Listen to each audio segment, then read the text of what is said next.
अगर आप भी चाहते हैं कि आरसीएम म्यूजिक के वीडियो सबसे पहले आप तक पहुंचे, तो लाल बटन को दबा के चैनल को सब्सक्राइब जरूर करें और साथ में बेल आइकन को दबाना ना भूलें। अबे राहत भरिया भाई कहीं का हाल दिल के भाई,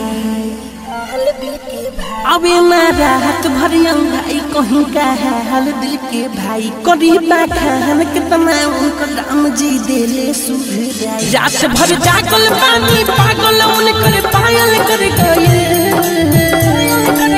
अखियां से मोरी अखियां मिला के दिल में मोरी घर बना के नजर से घायल कर गए। छोड़ी पागल कर गए, पतर की घायल कर गए, छोड़ी पागल कर गए। Music by Sugam Raja.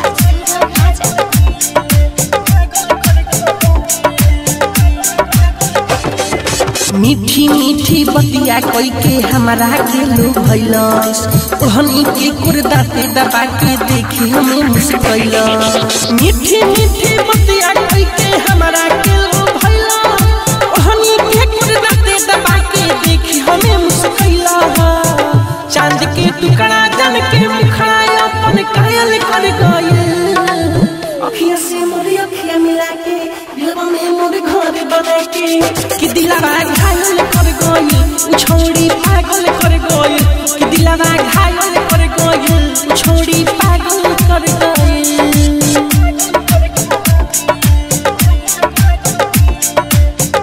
Recording by Sharda studio.